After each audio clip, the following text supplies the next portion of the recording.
இதை பற்றி மேலும் தெரிந்து கொள்ள பாக்கெட் எஃப்எம் உடன் இணைந்திருங்கள். எபிசோட் 210.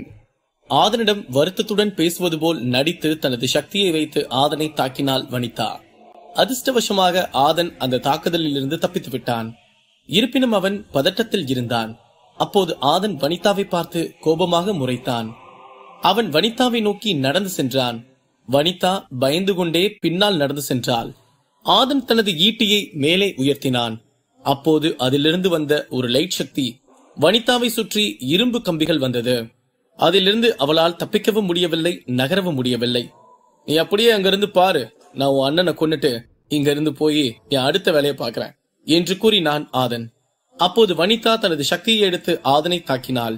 அந்த சக்தி அந்த இரும்பு கம்பிகளில் பட்டு பாதியாக மாறி அவள் மீதே பட்டது. அவள் அடிபட்டு கீழே விழுந்தாள். அதை பார்த்த ஆதன், பாத்தியா, ஒரு சில விஷயம் சொல்ல மறந்துட்ட.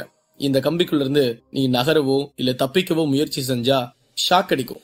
அப்புறம் நீ என்ன அடிக்க நினைச்சு சக்தி எடுத்து என்ன அடிச்சா அது பாதியா மாறி திருப்பி உன்னையே வந்து அடிச்சு காயப்படுத்தும், பாத்துக்கோ.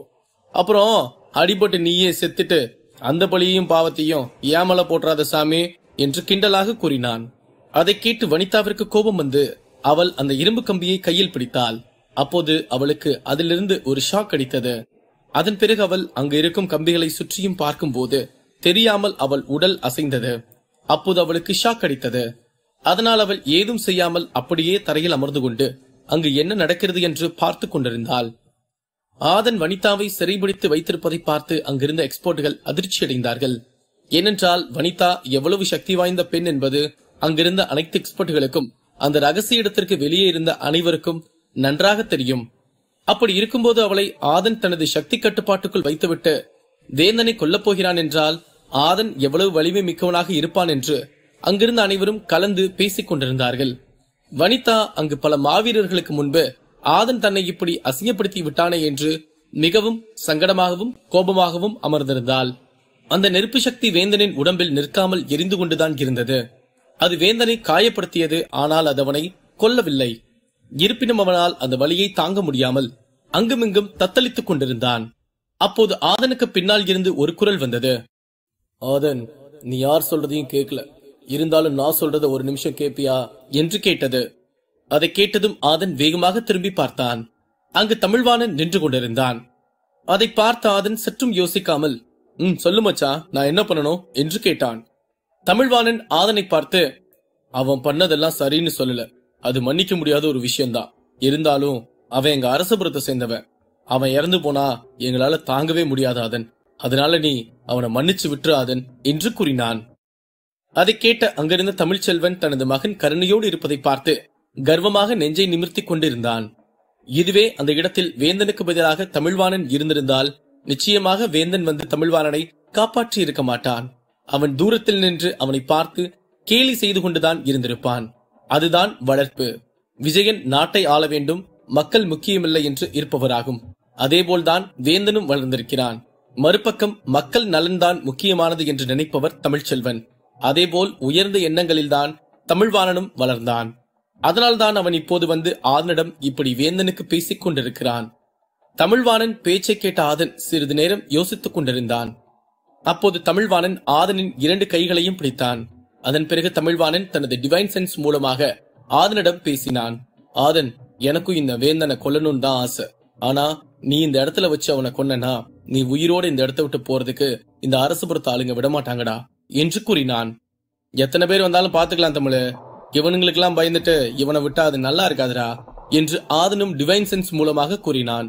அதை கேட்ட தமிழ்வாணன், அது சரிதான் ஆதன், ஆனா எங்க பெரியப்பா, அதாவது வேந்தனோட அப்பா ரொம்பவும் சக்தி வாய்ந்த ஆளு.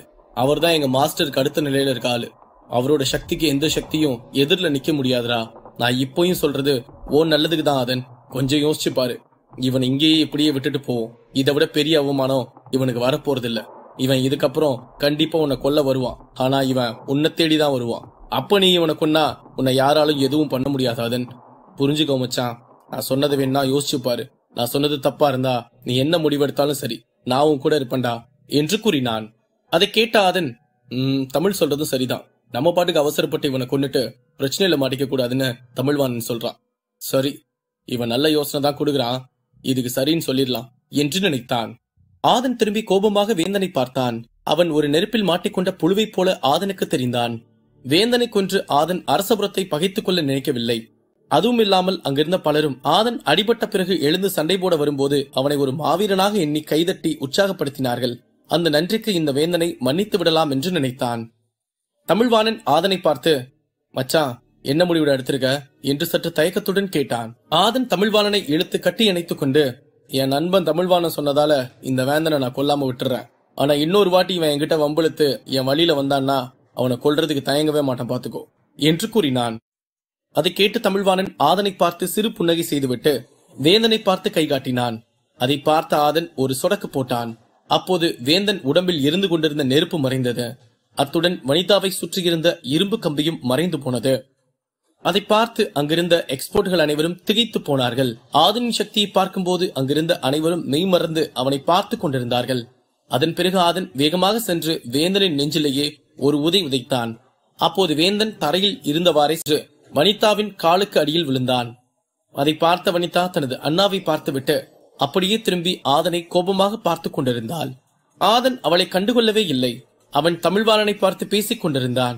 அங்கு நடந்து கொண்டிருப்பதை பார்த்த விஜயன் கோபத்தில் பல்லை கடித்துக் கொண்டு ஆதனை பார்த்து கொண்டிருந்தார். வேந்தனையும் வனிதாவையும் அவரது 2 கண்கள் போல் வைத்து பார்த்து பார்த்து வளர்த்து கொண்டிருந்தார். ஆனால் இன்று வந்த ஆதன் இருவரையும் அந்த எக்ஸ்போர்ட்கள் மற்றும் இங்கிருந்த மக்களின் முன்னிலையில் அவமானப்படுத்திவிட்டான் என்ற எல்லையில்லாத கோபத்தில் நின்று கொண்டிருந்தார். மறுபக்கம் வேந்தன் ஆதனின் நெருப்பு பந்து சக்தியால் மிகவும் காயப்பட்டிருந்தான். அது விரைவில் சரியாகுமா என்பது கேள்விக்குறியாகத்தான் இருந்தது. அதை பார்க்கும்போதுதான் வேந்தனுக்கும் விஜயனுக்கும் ஆதன் மீதான கோபம் அதிகமானது. ஆதனை அந்த பெரிய மேஜிக் ஸ்கிரீனில் பார்க்கும்போது அந்த ரகசிய இடத்திற்குள் சென்று ஆதனை கொல்ல வேண்டும் என்று விஜயனுக்கு மனது துடித்தது. இருப்பினும் அங்கு மாஸ்டரின் துணைவர் இருப்பதால் விஜயனை உள்ளே விடமாட்டார் என்பதால் அவனது கோபத்தை கட்டுப்படுத்திக் கொண்டிருந்தான் விஜயன். ஆதன் தமிழ்வாணனுடன் பேசிவிட்டு அடுத்து என்ன செய்யலாம் என்று யோசித்துக் கொண்டிருந்தான். அவன் வனிதாவையும் சரி வேந்தனையும் சரி சற்றும் கண்டுகொள்ளவே இல்லை. அங்கு நடந்த சண்டைகளில் ஆதனுக்கு ஆங்காங்கே ஆழமான காயங்கள் பட்டிருந்தது. அதனால் அவன் அதையெல்லாம் சரி செய்து கொள்ள வேண்டும் என்று முடிவெடுத்து அவனிடமிருந்த ஹீலிங் மாத்திரையை எடுத்து வாயில் போட்டு தியானம் செய்ய ஆரம்பித்தான். அந்த கூட்டமே மழை பெய்து ஓய்ந்தது போல அமைதியாக இருந்தது. இருப்பினும் அந்த சக்தியாற்றல் இருக்கும் இடத்தில் முதலில் மாவீரர்களான வேந்தன், புலிச்செல்வன், வனிதா மற்றும் நன்னன் இருந்தார்கள். இப்போது அந்த இடத்தில் 3 நபர்களும் ஆதனிடம் தோல்வியடைந்துவிட்டு வெளியேறினார்கள். ஆனால் நன்னன் மட்டும் அங்கிருக்கும் ஒரு சக்தி ஆற்றலில் சக்தி எடுத்துக் கொண்டிருந்தான். அங்கிருக்கும் முதல் சக்தி ஆற்றல் இடத்தில் பல எக்ஸ்பர்ட்கள் நின்று சக்தி எடுத்துக் கொண்டிருந்தார்கள். ஆனால் இதில் இருக்கும் யாரும் நன்னனுடன் போட்டி போடுவதற்கு தயாராக இல்லை. ஏனென்றால் அவர்களுக்கு நன்னனின் சக்தியும் தெரியும், ஆதனின் சக்தியும் தெரியும் என்பதால் அவர்கள் யாரும் அடுத்த கட்ட சக்தியை எடுக்க தயாராக இல்லை என்பதுதான் உண்மையாகும். அதையும் மீறி சக்தி ஆற்றல் இருக்கும் அந்த இடத்திற்கு சென்றால் ஆதனோ அல்லது நன்னனோ அந்த நபரை முதலில் கொன்று விடுவார்கள் என்று அனைவருக்கும் தெரியும். இவ்வளவு விஷயமும் தெரிந்து கொண்டுதான் எந்த ஒரு எக்ஸ்பர்ட்டும் அவரது உயிரை பணயம் வைத்து சக்தி ஆற்றல் எடுக்க வேண்டும் என்று நினைக்கவே இல்லை. நன்னன் அந்த 2வது லைட் ரேஸில் இருந்து சக்தி ஆற்றல் எடுத்துக் கொண்டிருந்தான். அவனை பார்க்கும் போதே அங்கிருந்த பல எக்ஸ்பர்ட்களுக்கு கை கால்கள் எல்லாம் நடுங்கியது. ஏனென்றால் அவன் அந்த அளவிற்கு ஆக சிறந்த வீரனாகும். நன்னன் இயற்கையாகவே நல்ல சக்தி வாய்ந்த மாவீரனாகும். அப்படி இருக்கும்போது அவன் சக்தி ஆற்றலும் எடுத்துக் கொண்டிருக்கிறான். இப்போது அவனை எதிர்த்தால் அவனுக்கு மரணத்தை பரிசீலிக்க நன்னன் தாமதிக்கவே மாட்டான். ஒரு பக்கம் நன்னன் அந்த சக்தி ரேஸில் இருந்து சக்தி ஆற்றல் பெற்றுக் கொண்டிருந்தான். மறுபக்கம் ஆதன் அமர்ந்து தியானம் செய்து கொண்டிருந்தான். அவனது காயங்கள் எல்லாம் மெல்ல மெல்ல சரியாகிக் கொண்டே இருந்தது. அதை பார்த்து அங்கிருந்த மக்கள் அனைவரும் ஆதனை வியப்பாக பார்த்துக் கொண்டிருந்தார்கள். ஆதன் திடீரென்று கண் திறந்தான். அவன் அங்கிருந்த ஒரு லைட் ரேஸில் அமர்ந்து தியானம் செய்ய ஆரம்பித்தான். அப்போது அந்த சக்தி ஆற்றலில் இருந்து வந்த சக்தி அவன் உடம்பை கவர் செய்தது. அந்த சக்தி ஆற்றல் பட்டதும் தான் அந்த ஹீலிங் மாத்திரை மேலும் வேகமாக வேலை செய்ய ஆரம்பித்தது. அவனது காயங்கள் விரைந்து சரியாக ஆரம்பித்தது. அதை ஆதன் கண்களை மூடிக்கொண்டிருந்தாலும் உணர முடிந்தது. ஏனென்றால் ஆதன் அந்த நட்சத்திர பள்ளத்தாக்கில் 9 நாள் எடுத்த பயிற்சி தான் இதற்கு காரணம். அதுதான் மற்ற மார்ஷியல் ஆர்ட்ஸ் வீரர்களை விட ஆதனுக்கு சற்று உடல் மற்றும் மன வலிமை அதிகமாக இருந்தது. ஆதன் அந்த தியானத்தை ஆழ்ந்து செய்து கொண்டிருந்தான். அப்போது அவனை சுற்றி அந்த சிவப்பு நிறமான நட்சத்திரங்கள் வட்டமிட்டது. அதை பார்த்து அங்கிருந்த எக்ஸ்பர்ட்களும் மக்களும் ஆச்சரியமாக ஆதனை பார்த்தார்கள். ஏனென்றால் அவர்களுக்கு ஆதனின் இந்த சக்தியை பற்றி யாருக்கும் தெரியாது. அப்போது அங்கிருந்த ஒரு எக்ஸ்பர்ட், மாவீரர்களான வேந்தன், வனிதா, புலிச்செல்வன் எல்லாத்தையும் ஜெயிக்க முடியறதுக்கு மட்டும் இல்லாம இப்போ அவன் தியானத்துல அவனோட காயத்தையும் சரி பண்ணிட்டு இருக்கத பார்த்தா இவன் இன்னும் என்னென்ன சக்தி எல்லாம் வச்சிருக்கான்னு தெரிஞ்சுக்க எனக்கே ஆர்வமா இருக்கு என்று கூறினான். அப்போது அங்கிருந்த அனைவரின் கண்களும் ஆதன் மற்றும் நன்னன் மீதுதான் இருந்தது. ஏனென்றால் அந்த கடைசி மிகப்பெரிய சக்தியாக இந்த இருவரும் தான் சண்டை போட போகிறார்கள் என்று அங்கிருந்த அனைவருக்கும் தெரியும். அத்துடன் அந்த சண்டையை பார்க்கத்தான் அங்கிருந்த அனைவரும் காத்து கொண்டிருந்தார்கள். அவர்களில் முழு நோக்கமே அந்த கடைசி சக்தி ஆற்றலை யார் எடுக்கப் போகிறார்கள் என்பதுதான். அங்கிருந்த பெரும்பாலானவர்கள் நன்னன் தான் அந்த சக்தி ஆற்றலை எடுக்கப் போகிறான் என்று எண்ணிக்கொண்டிருந்தார்கள். அதன் பிறகு கூட்டத்தில் இருந்த ஒரு சிலர் மட்டும்தான் ஆதன் வெல்லவும் வாய்ப்பிருக்கிறது என்று எண்ணிக்கொண்டிருந்தார்கள். ஏனென்றால் ஆதன் வலிமையான வீரன்தான், இருப்பினும் அவன் நன்னனுக்கு சமமான வீரன் இல்லை என்பதே உண்மையாகும். நன்னன் மதுரா அகாடமியின் மாவீரனாகும். அது மட்டுமின்றி அவன் வீரத்தை பற்றி தெரியாத வம்சங்களே இல்லை. ஒரு சண்டை போட்டிக்கு நன்னன் செல்கிறான் என்றால் அங்கிருக்கும் பல எக்ஸ்பர்ட்கள் அந்த போட்டியில் கலந்து கொள்ளவே விருப்பமில்லாமல் பார்வையாளர்களாக மாறிவிடுவார்கள் என்பதுதான் உண்மை. அதன் பிறகு சிறிது நேரம் கழித்து நன்னன் அமர்ந்திருந்த அந்த சக்தி ஆற்றலிடம் நடுக்கம் கண்டது. அந்த சத்தத்தை கேட்டு அங்கிருந்த எக்ஸ்பர்ட்கள் மற்றும் மக்களும் வேகமாக திரும்பி நன்னனை பார்த்தார்கள். அவனது உடம்பு அந்த தியானத்தில் இருந்து எழுந்திருக்கும் நேரம் வந்தது போல தெரிந்தது. அவன் உடம்பிலிருந்து சக்தி ஆற்றல் எல்லாம் வந்து வெளியே அவனை வட்டமிட்டுக் கொண்டிருந்தது. அப்போது அங்கிருந்த ஒரு எக்ஸ்பர்ட், அங்க பாருங்க நன்னா அந்த தியானத்துல இருந்து எந்திரிச்சிட்டான். அவன் உடம்புல அந்த சக்தி ஆற்றல் எல்லாம் எப்படி அவனை சுத்திட்டு இருக்குதுன்னு பாருங்க. அவன் முன்ன விட இன்னும் பல மடங்கு சக்தியோட தான் வெளியே வர போறான்னு நினைக்கிறேன். ஆதம் பேசாம நன்னன் கிட்ட விட்டு கொடுத்துட்டு உயிரை காப்பாத்திக்கிறதா நல்லது என்று கூறினான். அதை கேட்டு அங்கிருந்த பல எக்ஸ்பர்ட்களும் நன்னனை வியந்து பார்த்து கொண்டிருந்தார்கள். ஆனால் அங்கிருந்த ஒரு சிலர் ஆதனையும் பார்த்துவிட்டு, நன்னன் மட்டும் எந்திரிச்சு வந்தானா அடுத்த சண்டை ஆதனுக்கும் நன்னனுக்கும் தான். எனக்கு தெரிஞ்சு ஆதம் பயந்து ஓடக்கூடிய ஆள் இல்ல, அதனால இந்த சண்டை பயங்கரமா இருக்க போதுன்னு நினைக்கிறேன் என்று கூறினான். இப்படி ஒவ்வொரு எக்ஸ்பர்ட்களும் ஒவ்வொரு விஷயம் சொல்லிக் கொண்டிருந்தார்கள். மறுபக்கம் ஆதனும் தியானத்தில் இருந்தான். நன்னன் தனது தியானத்தை முடிக்கவிருந்தான். ஆதனுக்கும் நன்னனுக்கும் சண்டை வருமா? ஆதன் நன்னனை சமாளிப்பானா? அடுத்தடுத்து கதைக்களத்தில் காத்திருக்கும் சிறப்பான சம்பவங்கள் என்ன? இதை பற்றி மேலும் தெரிந்து கொள்ள பாக்கெட் எஃப்எம் உடன் இணைந்திருங்கள். எபிசோட் 211. ஆதன் ஒரு புறம் அமர்ந்து தியானம் செய்து கொண்டிருந்தான். மறுபக்கம் நன்னன் தனது தியானத்தை முடிக்கும் நிலைக்கு வந்துவிட்டான். அதை பார்த்து அங்கிருந்த எக்ஸ்பர்ட்கள் மற்றும் ரகசிய இடத்தில் இருந்த அனைவரும் சந்தோஷமாக உணர்ந்தார்கள். ஏனென்றால் அடுத்த சண்டை ஆதனுக்கும் நன்னனுக்கும் என்பதால் அங்கிருந்த அனைவரும் ஆர்வமாக காத்துக் கொண்டிருந்தார்கள். நன்னனுக்கு இருக்கும் சக்தி ஆற்றலுக்கு ஆதன் அவனுக்கு இணையான எதிராளி இல்லை என்று அங்கிருந்த பலரின் மனதில் தோன்றியது. இறுதியாக அங்கிருந்த எக்ஸ்பர்ட்கள் கூச்சலுக்கு நடுவில் நன்னன் தனது தியானத்தை முடித்துவிட்டு மெதுவாக கண்களை திறந்தான். அவனது கண்கள் தங்க நிறமாக இருந்தது. அவனை சுற்றி தங்க நிறமான ஆற்றல் சக்தி பிரகாசமாக ஒளிர்ந்து கொண்டிருந்தது. அவனது கண்களை பார்க்கும்போது அவன் ஒரு மகாராஜா போல தெரிந்தான். அவனுடன் யாரும் போட்டி போட்டு வெல்ல முடியாது என்ற கர்வத்தில் சிங்கம் போல் நடந்து வந்தான். நன்னன் அவனுக்கு அருகில் இருந்த லைட் ரேஸ் இடத்தில் வேந்தனும் புலிச்செல்வனும் இல்லாததை பார்த்து அதிர்ச்சி அடைந்தான். அந்த இடத்தில் ஒரு அழகான உருவம் அமர்ந்திருப்பதை பார்த்து பேரதிர்ச்சி அடைந்தான். அங்கு அமர்ந்திருந்தது ஆதன் தான். நன்னனின் தங்க நிறமான கண்கள் ஆதனை பார்த்ததும் ஆச்சரியமடைந்தது. ஏனென்றால் வேந்தன் மற்றும் புலிச்செல்வனை வென்றிருந்தால்தான் அவன் இங்கு உயிரோடு இருக்க முடியும் என்று எண்ணினான். அது மட்டுமின்றி இப்போது ஆதனும் நன்னனும் தான் இந்த கடைசி சக்தி ஆற்றல் இடத்திற்கு போட்டி போட வேண்டும் என்று எண்ணினான் நந்தன். ஆதன் வாரியர் லெவல் சக்தியில் தான் இருக்கிறான் என்று அவனை கண்டுகொள்ளாமல் தனது முழு கவனத்தையும் வேந்தன் மற்றும் புலிச்செல்வனின் மீது வைத்தான் நன்னன். ஆனால் இப்போது அப்படியே நன்னன் நினைத்ததற்கு மாறாக ஆதன் அந்த இருவரையும் வென்று இப்போது தியானம் செய்து கொண்டிருக்கிறான் என்று ஆச்சரியமாக பார்த்து கொண்டிருந்தான் நன்னன். நன்னனின் உணர்ச்சிகள் மாறியது. அவன் ஆதனை கிண்டலாக பார்த்து சிரித்துக் கொண்டு அவனை நோக்கி சென்றான். ஆதன் என்னதான் இரண்டாவது லெவல் சக்தி ஆற்றல் பெற வந்தாலும் அவனது துரதிர்ஷ்டம் அவன் நன்னனோடு போட்டி போட்டு ஜெயிக்க வேண்டும் என்பதுதான். நன்னனும் ஆதனும் சண்டை போட்டு அவனை கொல்ல வேண்டும் என்றெல்லாம் முடிவெடுக்கவில்லை. மாறாக நன்னன் ஆதனை அடித்து சித்திரவதை செய்ய வேண்டும் என்று எண்ணித்தான் அவனை அடிக்க காத்திருந்தான். நன்னன் அடிக்கும் அடியில் ஆதன் வாழ்வதை விட மரணிப்பதே மேல் என்று நினைக்கும் அளவிற்கு ஆதனை காயப்படுத்த வேண்டும் என்று எண்ணிக்கொண்டு சென்று ஆதனுக்கு எதிரில் நின்றான். ஆதன் தியானம் செய்து கொண்டிருந்தான். அவனை நன்னன் எந்த ஒரு தொந்தரவும் செய்யவில்லை. அவன் தனது 2 கைகளையும் பின்னால் கட்டிக்கொண்டு ஆதனை ஏளனமாக பார்த்து கொண்டிருந்தான். நன்னன் அங்குமிங்கும் நடந்து கொண்டு ஆதன் கண் விழிப்பதற்காக காத்துக் கொண்டிருந்தான். அதை பார்த்த சோமனுக்கும் மகிழனுக்கும் பதட்டமாக இருந்தது.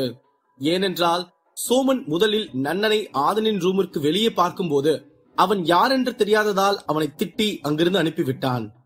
அதன் பிறகு நன்னன் யார் என்று சோமன் அங்கிருந்த மதுரை அகாடமியில் கேட்டபோது அங்கிருந்தவர்கள் நன்னனை பற்றி சொல்லியது அவனுக்கு பேரதிர்ச்சியாக இருந்தது. இப்படி ஒரு மாவீரனையே ஆதன் பகைத்துக் கொண்டிருக்கிறான் என்று சோமன் அன்றே பயந்து கொண்டிருந்தான். அப்படி இருக்கும்போது இன்று ஆதனும் நன்னனும் நேருக்கு நேர் மோதப் போகிறார்கள் என்பது அங்கு இருப்பவர்களை விட சோமனுக்குத்தான் பயம் அதிகமாக இருந்தது. ஆதன் தனது தியானத்தை முடித்துவிட்டு மெதுவாக கண்களை திறந்தான். அதை பார்த்த நன்னன் வரட்டு சிரிப்பு சிரித்துவிட்டு, என்ன சார், ஒரு வழியா உங்க தியானத்தை முடிச்சிட்டீங்களா என்று கிண்டலாக கேட்டான்.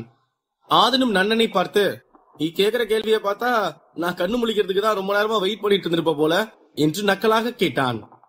ஆமா ஆதன் என்று நன்னன் கூறிவிட்டு மீண்டும் ஆதனை பார்த்து, உன் திறமையும் அசாத்தியமானதுதான், இருந்தாலும் எனக்கெல்லாம் நீ பொருட்டே இல்ல. உன்னை மிதிச்சு கீழே தள்ளிட்டு நான் அந்த சக்தி ஆற்றலை எடுக்க போறேன். ஏன்னா ஏதாவது எக்ஸ்பர்ட் என் கூட சண்டை போட வந்திருந்தா கூட ஒரு அட்டாக்காவது தாங்கியிருப்பான். ஆனா நீ என்று கூறிவிட்டு சிரித்தான் நன்னன். அடேங்கப்பா, நீ சொன்ன எக்ஸ்பர்ட்டுகளை தான் அங்க அடிச்சு பறக்க விட்டுட்டு உன்கிட்ட வந்திருக்கேன். அப்படி இருக்கும்போது நான் உனக்கு சமமான ஆள் இல்லையா? சரி, ஒருத்தனை பார்த்ததும் எப்படி முடிவு செய்ய முடியும்? நம்ம சண்டை போட்டா தானே என் சக்தி உனக்கு தெரியும், உன் சக்தி எனக்கு தெரியும் என்று கூறினான் ஆதன். ஆதன், நீ வேந்தனையும் புலிச்செல்வனையும் ஜெயிச்சிட்டேன்றதுக்காக என் கூட சண்டை போட தகுதியான ஆள்னு தப்பு கணக்கு போட்டுட்டு இருக்கேன்னு நினைக்கிறேன். நீ நினைக்கிறத விட நான் கொடூரமான ஆளு. அப்புறம் நீ பல எக்ஸ்போர்ட்களை கொண்டிருக்கலாம், ஆனா என்ன மாதிரி ஒரு வீரனை பாத்துக்க மாட்டேன் என்று ஏளனமாக கூறினான் நன்னன். அதை கேட்ட ஆதன் சிறு புன்னகை செய்துவிட்டு, உன் டயலாக் எல்லாம் நல்லாதான் இருக்கு, இப்போ இங்க இருந்து கிளம்பு. ஏன்னா அந்த சக்தி ஆற்றல் எனக்கு சொந்தமானது. இந்த சண்டைக்கு முன்னாடியே நீ விட்டுட்டு போயிட்டேனா உன்னை கொல்லாம விட்டுறேன் என்று வரட்டு சிரிப்புடன் கூறினான். ஆதன் பேசியதை கேட்டதும் அங்கிருந்த எக்ஸ்போர்ட்கள் அனைவரும் திகைத்து போனார்கள்.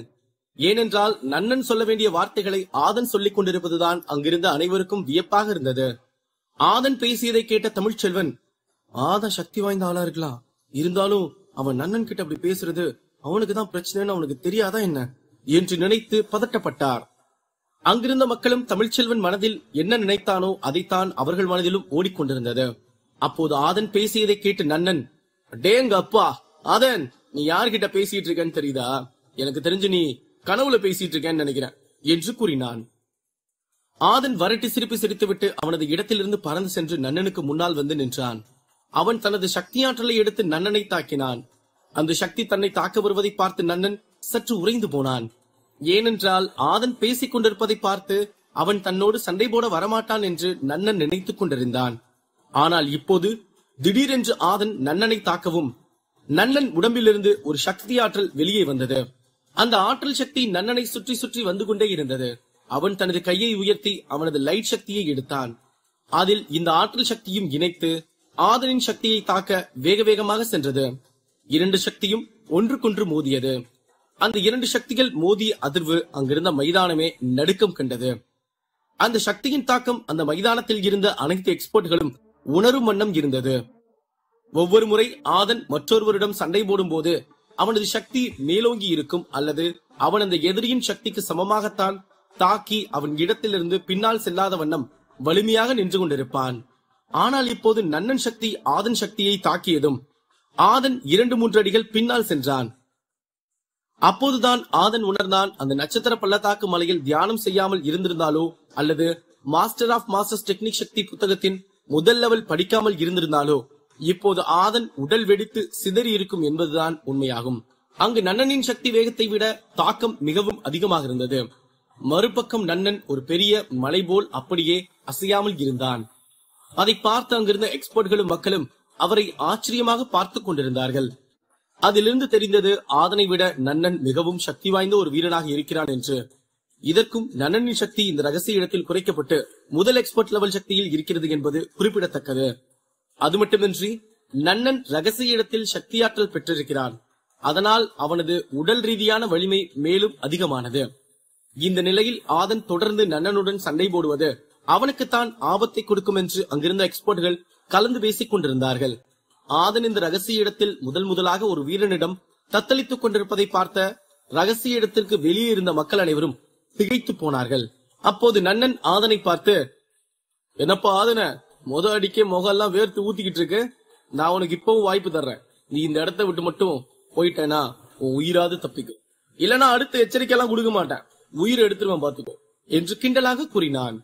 ஆதன் இந்த வாய்ப்பையாவது பயன்படுத்திக்கிட்டீங்கிறது தப்பிச்சு போறதுதான் சரியான முடிவா இருக்கும். இல்ல நான் சண்டை போடுறேன்னு முடிவெடுத்தான்னா ஆதன் சாகிறத யாராலும் தடுக்க முடியாது என்று எக்ஸ்பர்ட்களில் ஒருவன் கூறினான். நன்னன் ஆதனிடம் பேசிவிட்டு ஒரு மகாராஜாவை போல் நின்று கொண்டிருந்தான். அவன் ஆதனை தனக்கு சமமான எதிரியாகவே பார்க்கவில்லை. அவன் ஆதனை ஒரு சாமானியன் போலதான் பார்த்து கொண்டிருந்தான். அது மட்டுமின்றி இப்போது நன்னன் எடுக்கும் முடிவுதான் இறுதியானது. அதாவது ஆதன் உயிரோடு வாழ வேண்டும் என்று நன்னன் நினைத்தால் அவனை வாழவிடவும் நன்னன் தான் முடியும். இல்லை ஆதன் சாக வேண்டும் என்று நினைத்தாலும் ஆதனை கொல்லும் அளவிற்கு அதிகமாகவே நன்னனிடம் திட்டம் இருக்கிறது. ஆதன் எந்த ஒரு பதிலும் பேசாமல் இருப்பதை பார்த்த நன்னன் அவனது சுத்தியல் சக்தியை எடுத்து நின்றான். அதில் லைட் சக்தியும் சேர்த்து நின்று கொண்டிருந்தான். ஆதன் என்ன முடிவெடுக்கப் போகிறான் என்று பார்த்து கொண்டிருந்தான். இருப்பினும் ஆதன் இந்த சண்டையிலிருந்து பின்வாங்க மாட்டான் என்று நன்னனுக்கு நன்றாக தெரியும். அதனால்தான் அவன் தனது சுத்தியல் சக்தியை எடுத்து தோளில் வைத்து நின்று கொண்டிருந்தான். அதை பார்த்த ஆதனின் கண்கள் பிரகாசமாக மின்னியது. அவன் நன்னனை பார்த்து 2-3 அடி முன் வந்தான். அப்போது அவனை சுற்றி சிவப்பு நிறமான நட்சத்திரங்கள் வட்டமிட்டது. அப்போது ஆதன் மலைநடுக்க முத்திரை சக்தியே என்று கத்தினான். அந்த சக்தி ஆதனின் கைக்கு வந்தது. அதை அவனது ஈட்டி சக்தியோடு சேர்த்து நன்னனை தாக்கினான். இந்த சக்தி இதற்கு முன்பு ஆதன் பயன்படுத்தியதை விட மிகவும் வலிமை வாய்ந்த ஒன்றாக இருந்தது. ஆதனின் சக்தியை பார்த்த நன்னனின் கண்களில் கோபம் அதிகமானது. அவன் தனது குத்து சக்தியை வைத்து இந்த ஈட்டி மற்றும் மலைநடுக்க முத்திரை சக்தியை உடைக்க தாக்கினான். அந்த 2 சக்தியும் வேக வேகமாக வந்து ஒன்றுக்கொன்று மோதியதும் அங்கு மிகப்பெரிய சத்தம் உண்டானது. இந்த முறையும் ஆதனின் உடம்பு நடுக்கம் கண்டது. ஆதனின் கைகளில் இருந்து வந்த சக்தியை நன்னன் சக்தி அடித்து உடைத்ததால் அவனது கை மரமரத்து போனது. அவனால் அவனது கையில் எந்த ஒரு உணர்ச்சியையும் உணர முடியவில்லை. அத்துடன் இந்த முறையும் ஆதன் 2 அடி பின்னால் சென்றான். நன்னன் தன்னை விட வலிமையானவனாக ஆதனுக்கு தெரிந்தான். அதனால் அவனது சக்திகளை தாக்குப்பிடிக்க சற்று தடுமாறினான் ஆதன். அந்த ரகசிய இடத்திற்கு வெளியே இருந்த மக்கள் ஆதனின் தடுமாற்றத்தை பார்க்கும் போது அவன் நன்னனுக்கு சரியான வீரன் இல்லை என்றாலும் போராடி கொண்டிருக்கிறான் என்று எண்ணினார்கள். அது மட்டுமின்றி இதுவரை ஆதன் தாக்கிய 2 அட்டாக்கிலும் நன்னனின் கைதான் ஓங்கி இருந்தது. ஆதன் சற்று பின்தங்கி இருப்பது அவன் ஆதரவாளர்களுக்கு சற்று பதற்றத்தையும் பயத்தையும் உண்டு பண்ணியது. இது இப்படியே தொடர்ந்தது என்றால் வெகு விரைவில் ஆதன் நன்னனிடம் தோல்வியடைவான். அதன் பிறகு நன்னன் தனது குத்து சக்திகளை வைத்து ஆதனை தாக்க முடிவு செய்து தொடர்ந்து தாக்கிக் கொண்டே இருந்தான். ஆதனும் அதிலிருந்து தப்பித்துக் கொண்டிருந்தான். சில அடிகளும் அவன் வாங்கினான். இருப்பினும் நன்னன் அவனை விட வலிமை மிக்க வீரன் என்பதால் ஆதனால் அவனை நேருக்கு நேர் நின்று ஜெயிக்க முடியாது என்று ஆதனுக்கு மனதில் தோன்றியது. அப்போது ஆதன் தனது பட்டாம்பூச்சி படிக்கட்டுகள் சக்தியை பயன்படுத்தி அங்குமிங்கும் பறக்க ஆரம்பித்தான். அதை பார்த்த சோமன், ஆகா இப்பதான் நம்ம ஆளு கொஞ்சம் மூளையை யூஸ் பண்ணிருக்காண்டா. இப்ப வரைக்கும் நடந்த சண்டை எல்லாம் சாதாரணமானது, இதுக்கப்புறம் நடக்க போறதான் பயங்கரமானதா இருக்க போதே என்று கூறினான். அதை கேட்டு அங்கிருந்த மக்கள் அனைவரும் மிகவும் ஆர்வமாகவே ஆதனை பார்த்து கொண்டிருந்தார்கள். அப்போது ஆதன் அங்குமிங்கும் பறந்து கொண்டிருப்பதை பார்த்த நன்னனுக்கு கோபம் வந்துவிட்டது. நன்னன் ஆதனை பார்த்து, என்னடா எங்கிட்ட இருந்து தப்பிச்சு போறதுக்கு முடிவு பண்ணிட்டியா?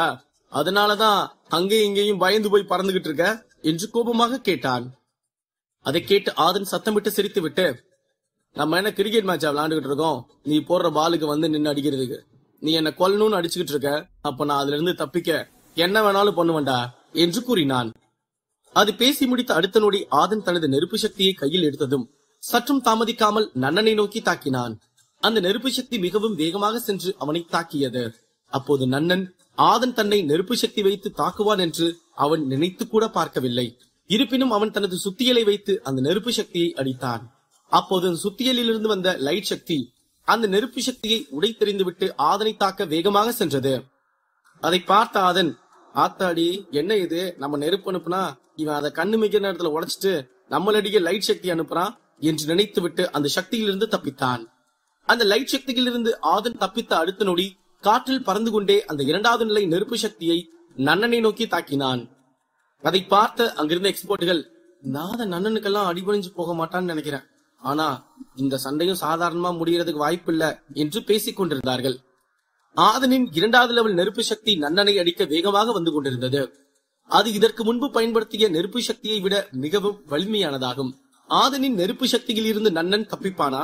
ரகசிய இடத்தில் நடக்கவிருக்கும் ஆச்சரியமான விஷயம் என்ன? அடுத்தடுத்த கதைக்களத்தில் காத்திருக்கும் விறுவிறுப்பான நிகழ்வுகள் என்ன?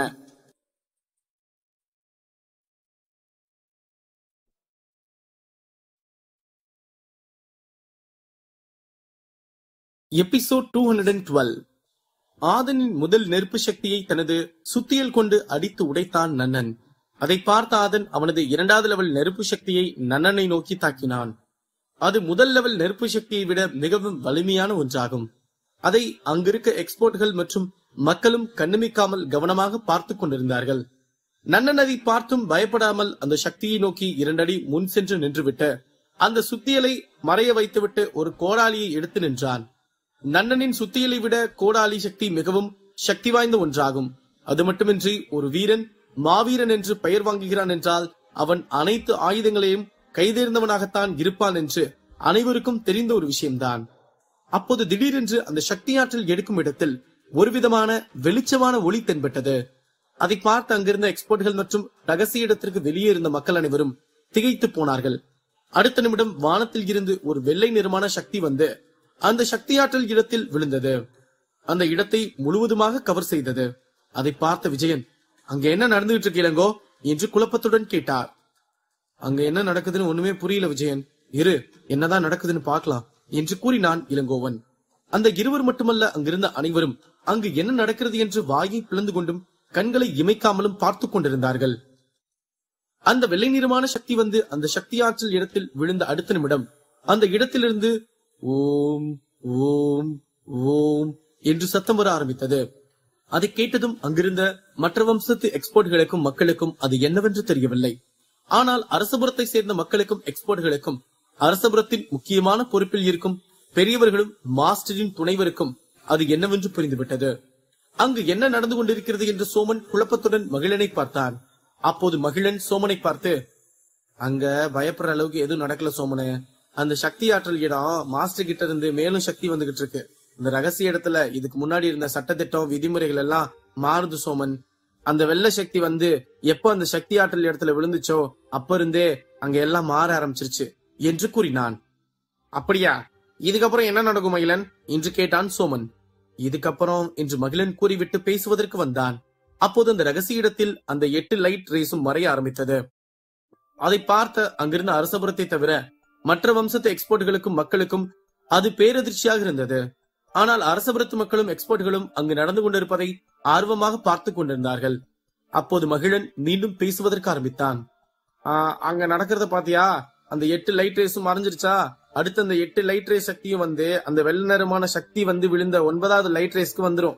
அப்புறம் அந்த 9வது சக்தி ஆற்றல் இடம் இன்னும் வலிமையானதா மாறும். அதுக்கப்புறம் அந்த இடத்துல இருந்து யார் சக்தி ஆற்றல் எடுக்கிறாங்கன்னு தான் போட்டியே என்று கூறினான். அதை கேட்டதும் சோமனும் அங்கிருந்த மற்ற வம்சத்து ஊர் மக்களும் சரி என்றவாறு தலையசைத்தார்கள். மற்றும் அங்கிருந்த பல எக்ஸ்போர்ட்களுக்கு அவர்களுக்கு அருகில் இருந்த அரசபுரத்து எக்ஸ்போர்ட்களும் கூட்டத்தில் இருந்த மற்ற வம்சத்து மக்களுக்கு அவர்களுக்கு அருகில் இருந்த அரசபுரத்து மக்களும் இந்த விஷயத்தை சொல்லி அவர்களை தெளிவுபடுத்தினார்கள். அப்போது அந்த இடமே அந்த வெள்ளை நிறமான சக்தி கவர் செய்தது. அப்போது அங்கு மைதானத்தில் இருந்த ஆதன், நன்னன் மற்றும் அங்கிருந்த மாவீரர்கள் அனைவரையும் அந்த சக்தி கவர் செய்ததுதான் அங்கிருந்த அனைவருக்கும் அதிர்ச்சியாக இருந்தது. அப்போது அங்கிருந்த ஒரு எக்ஸ்பர்ட், இந்த சக்தி ஆதனையும் நன்னனையும் கவர் செஞ்சுச்சு, ஓகே, நம்மளை எதுக்கு இந்த சக்தி கவர் பண்ணுது என்று கூறினான். அதே சந்தேகம்தான் அங்கிருந்த அனைத்து எக்ஸ்போர்ட்களுக்கும் மனதில் ஓடிக்கொண்டிருந்தது. மகிழன் சொன்னவாறு அந்த ரகசிய இடத்தின் விதிமுறைகளும் மாறியது. அந்த 8 லைட் ரேஸில் இருந்து ஒட்டுமொத்த சக்தியும் வந்து அந்த 9வது லைட் ரேஸில் இணைந்தது. இப்போது அந்த 9வது லைட் ரேஸ் மிகவும் சக்தி வாய்ந்ததாக இருந்தது. அது மட்டுமின்றி அங்கிருந்த வீரர்களின் மீது அந்த லைட் ரேஸ் ஏன் பட்டது என்றால், இப்போது மீண்டும் அங்கிருக்கும் தோல்வியடைந்த எக்ஸ்போர்ட்களுக்கு ஒரு அரிய வாய்ப்பு. அவர்களும் அந்த லைட் ரேஸில் புகுந்து சக்தி ஆற்றலை எடுக்கலாம். அப்போது திடீரென்று அங்கிருந்த இடம் அதிர ஆரம்பித்தது. அந்த அதிர்வு அங்கிருக்கும் அனைவரையும் ஒரு உழுக்கு உலுக்கியது. அந்த 9வது லைட் ரேஸ் நடுவில் இருக்க மற்ற இடங்கள் எல்லாம் விரிசல் விட ஆரம்பித்தது. அந்த அதிர்வு எவ்வளவு வலிமையானதாக இருந்தால் அந்த இடமே விரிசல் விடும் அளவுக்கு இருந்திருக்கும் என்பதை நம்மால் புரிந்து கொள்ள முடிகிறது. அப்போது அங்கிருந்த எக்ஸ்போர்ட்களுக்கும் மக்களுக்கும் ஒரு பேரதிர்ச்சி காத்துக் கொண்டிருந்தது. அது என்னவென்றால், அந்த 9வது லெவல் சக்தி ஆற்றல் கிடைக்கும் இடம் விரிசல் விட்டு மெல்ல மெல்ல உடைய ஆரம்பித்தது. அதை பார்த்த அங்கிருந்த எக்ஸ்போர்ட்களும் மக்களும் அதிர்ச்சியில் இருந்தார்கள். அங்கிருந்த எக்ஸ்போர்ட்களுக்கு அங்கு என்ன நடக்குது என்று புரியவே இல்லை. அப்போது அந்த 9வது லெவல் லைட் ரேஸ் அப்படியே இடிந்து தரைக்குள் சென்றது. சிறிது நேரம் அங்கு அமைதி நிலவியது. அப்போது திடீரென்று அந்த தரையில் இருந்து மிகப்பெரிய ஒரு கதவு வந்தது. அதை பார்த்த அங்கிருந்த அரசபுரத்து எக்ஸ்பர்ட், இந்த ஒரு கதவுக்கு தான் நம்ம மறுபடியும் போராடணுமா? இதுக்கு அந்த 9வது லெவல் லைட் ரேஸே இருந்திருக்கலாம் என்று நினைத்தான். அங்கு சண்டை போட்டுக் கொண்டிருந்த நன்னனும் ஆதனும் கூட சண்டையை நிறுத்திவிட்டு அங்கு வந்த அந்த புது கதவை பார்த்து கொண்டிருந்தார்கள். ஏனென்றால் அந்த கதவு மலையளவு உயரமாக இருந்தது. அந்த கதவு மெல்ல திறந்தது. அப்போது அந்த கதவுக்குள் இருந்து வெள்ளை நிறமான சக்தி வந்தது. அதில் இருந்து 9 விதமான லைட் ரேஸ் வந்து அந்த கதவுக்கு முன்னால் விழுந்தது. அந்த 9 லைட் ரேஸும் ஆற்றல் சக்தி கிடைக்கும் கதவுகளாக மாறியது. மீண்டும் முன்பை போல் 9 சக்தி ஆற்றல் எடுக்கும் இடம் வந்தது. ஆனால் இந்த முறை முன்பு வந்ததை விட மிகவும் சக்தி ஆற்றல்களுடன் வந்தது. அந்த 9 லைட் சக்தி கதவுகள் வந்திருப்பதை பார்த்த அங்கிருந்த ஒரு எக்ஸ்பர்ட், அடேங்கப்பா, இந்த 9 கதவும் 9 நிறமா இருக்குதே, இப்ப இதுக்கப்புறம் நம்ம என்ன பண்ணணும் என்று கேட்டான். அப்போது தமிழ்வாணன் அந்த 9 லைட் ரேஸையும் பார்த்துவிட்டு அந்த எக்ஸ்பர்ட்டை பார்த்து, இதுதான் 9 லைட் ரேஸ் மேக்சிமம். இந்த 9 லைட் ரேஸ்லும் 9 விதமான சக்திகள் இருக்கு. எங்க மாஸ்டர் இந்த உலகத்தை விட்டு போறதுக்கு முன்னாடி இந்த உலகத்துல இருக்க மாவீரர்களை பார்த்துட்டு தான் போகணும்னு அவர் இந்த 9 லைட் ரேஸை உருவாக்கி இருக்காரு என்று கூறினான். அதை கேட்டு அங்கிருந்த எக்ஸ்பர்ட்கள் அனைவரும் சந்தோஷமாக உணர்ந்தார்கள். அதன் பிறகு அந்த மைதானத்தில் இருந்த வனிதாவும் அந்த 9 லைட் ரேஸை பார்த்து மிகவும் சந்தோஷமாக உணர்ந்தாள். இருப்பினும் வேந்தன் அடிபட்டிருப்பதை பார்க்கும்போது அவனால் இதில் பங்கெடுத்துக் கொள்ள முடியாமல் போய்விடுமோ என்று எண்ணிக்கொண்டிருந்தாள். தமிழ்வாணன் பேச்சை கேட்டு அங்கிருந்த எக்ஸ்பர்ட்கள் இந்த லைட் ரேஸில் எப்படியாவது சக்தி பெற்றே ஆக வேண்டும் என்று முடிவு செய்து தயாராக இருந்தார்கள். மறுபக்கம் அந்த ரகசிய இடத்திற்கு வெளியே இருந்த இடம் இந்த 9 லைட் ரேஸ் அங்கு வந்ததால் நடுக்கம் கண்டது. அது மட்டுமின்றி அந்த மாஸ்டர் அமர்ந்து தியானம் செய்து கொண்டிருந்த குகை சற்று நடுக்கம் கண்டது. அதை பார்த்த விஜயனுக்கு கோபம் வந்தது. இந்த குகைக்குள்ள உட்கார்ந்திருக்க கிழவனுக்கு எவ்வளவு திமிரு பாத்தியா இளங்கோ? நம்ம பையன் அங்க அடிபட்டு காயத்துல கிடக்குறான். இவர் அந்த 9 லைட் ரேஸ் மேக்சிமம் ஓபன் பண்ணி விட்டாரு என்று கூறினான். அதை கேட்ட இளங்கோவன், விஜயன் கொஞ்சம் மெதுவா பேசு, நான் உன் பக்கத்துலதான் இருக்கேன், அப்புறம் எதுக்கு இப்படி கத்துற? நீ கிழவன்னு பேசுறது மட்டும் இங்க இருக்க நம்ம ஆகாத எவனுக்காவது கேட்டுச்சு, அப்புறம் நம்மளுக்கு சங்குதான் பாத்துக்கோ என்று கூறினான். சரி சரி, ஆனா நான் ஆதங்கப்படுறதும் சரிதானே இளங்கோ. இன்னும் கொஞ்ச நேரம் விட்டுருந்தா என் பையனுக்கு முழு காயமும் சரியா இருக்கும். அதே போல அந்த ஆதனையும் நன்னா கொண்டிருப்பான். இப்ப இந்த லைட் ரேஸ் மேக்சிமம் ஓபன் பண்ணலன்னு யார் எழுதாங்க என்று விரக்தியில் கூறினான் விஜயன். சரி விஜயன், இப்ப மாஸ்டர் தான் அந்த 9 சக்தி ஆற்றலை ஓபன் பண்ணிட்டாரு. இதுக்கப்புறம் நம்ம பேசி என்ன பண்றது? இப்ப என்ன பண்றதுன்னு தான் நம்ம பார்க்கணும் என்று கூறினான் இளங்கோவன். அந்த 9 லைட் ரேஸ் மேக்சிமம் அந்த அரசபுரத்தின் மிகவும் முக்கிய பொறுப்புகளை குறிக்கும் ஒரு முக்கியமான சக்தி ரேஸ் ஆகும். அது ஒருமுறை ஓபன் செய்துவிட்டால் அதற்கான வீரர்களை தேர்ந்தெடுத்து அரசபுரத்தில் புது பொறுப்புகளை மாற்றிவிடும். அங்கிருந்த அரசபுரத்து மக்களுக்கு இருந்த ஒரு சந்தேகம், மாஸ்டர் தனது இறுதி நிமிடங்களில் போராடி கொண்டிருக்கும் போது எதற்காக இந்த லைட் ரேஸ் மேக்சிமமை ஓபன் செய்து விட்டார் என்பதுதான். எனக்கும் என்ன பண்றதுனே தெரியல இளங்கோ. நம்ம காத்திருந்து பார்க்கலாம், இந்த கிழவன் என்ன பிளான் வச்சு இதை ஓபன் பண்ணிருக்கான்னு தெரியலையே என்று முகத்தை சுளித்துக் கொண்டு கூறினார் விஜயன். அதை கேட்டு இளங்கோவன் சுற்றி சுற்றி பார்த்துவிட்டு விஜயனை பார்த்து சரி என்று தலையசைத்தார். விஜயன் அரசபுரத்தில் அடிபட்ட பொறுப்பில் இருந்து மாஸ்டர் பொறுப்பை தவிர மற்ற எல்லா பொறுப்புகளிலும் பல வருடம் இருந்துவிட்டுதான் வந்திருக்கிறார். இருப்பினும் அவருக்கு அந்த மாஸ்டர் எனும் பதவியின் மீது அளவற்ற ஆசை. அவர் தற்போது இருக்கும் நிலையில் அடுத்த மாஸ்டர் அவருக்கு அல்லது தமிழ்ச்செல்வனுக்கு என்றுதான் பேச்சுவார்த்தை நடந்து கொண்டிருக்கிறது.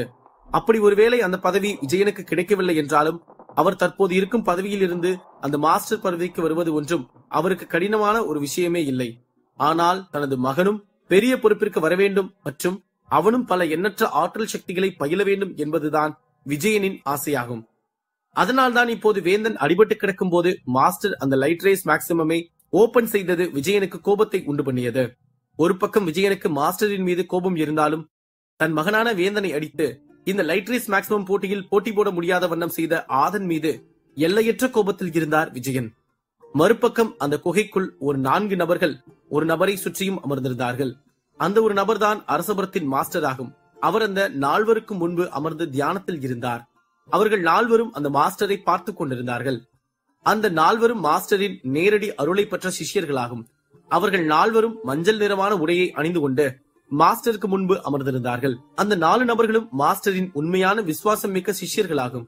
அந்த 4 ஒருவர் மாஸ்டரை பார்த்து, லார்ட், இப்படி உங்களோட கடைசி சக்தியையும் அந்த 9 லைட் ரேஸ் மேக்சிமம்ல போட்டீங்களே, இதுல இருந்து நீங்க சொல்ல வர்றது எங்களுக்கு புரியுது. இருந்தாலும் நீங்க பண்றது எங்களுக்கு வேதனையை கொடுக்குது லார்ட் என்று கூறிவிட்டு கண் கலங்கினான். நீங்க 4 பேரும் எதுக்கும் வருத்தப்படாதீங்க. நான் இன்னும் சில மணி நேரத்துல ஜீவ சமாதியாக போறேன். அதனால அந்த சக்தியை நான் எனக்குள்ள வச்சுட்டு போய் எந்த பிரயோஜனமும் இல்ல. அதனாலதான் இந்த சக்திய நான் ஓபன் பண்ணி விட்டேன். என்னதான் நான் இந்த இடத்துல ஆத்மாவா இருந்தாலும் ஏதோ என் உடலை விட்டு போகும்போது என் அரசபுரத்துக்கு நல்லது செய்யற சின்ன உதவியா இது இருக்கும் என்று கூறினார் மாஸ்டர். அவர் அதை சொல்லிவிட்டு உடனே தனது கண்களை மூடிவிட்டார். அவரது உடம்பில் இருந்த முழு சக்தியும் அங்கிருந்த லைட் ரேசருக்கு கொடுத்து விட்டார். இருப்பினும் அவரது உடல் வலிமையாக நிமிர்ந்துதான் இருந்தது. அவருக்கு பின்னால் ஒரு ஒளி வந்தது. அந்த 4 அதை பார்த்துவிட்டு அவரை பார்த்து கையெடுத்து கும்பிட்டு வணங்கினார்கள். அந்த மாஸ்டருக்கு பின்னால் இருந்து வந்த ஒளி அந்த 4 மீதும் பட்டது. அப்போது மாஸ்டர் மீண்டும் கண்களை திறந்து, அந்த 9 லைட் ரேஸ் எதுக்குன்னா அது நம்ம அரசபுரத்தோட நல்லதுக்கு தான். அதனால நம்ம அரசபுரம் வருங்காலத்துல நல்ல முறையில முன்னேற்றம் அடையும். அது இந்த பசுமையான பகுதியை பாதுகாக்க ரொம்ப உதவியா இருக்கும். இந்த லைட் ரேஸ்க்கு நடுவுல இருக்க 5வது கதவு தான் மிகவும் சக்தி வாய்ந்த சக்தி ஆற்றல் மிக்க கதவு.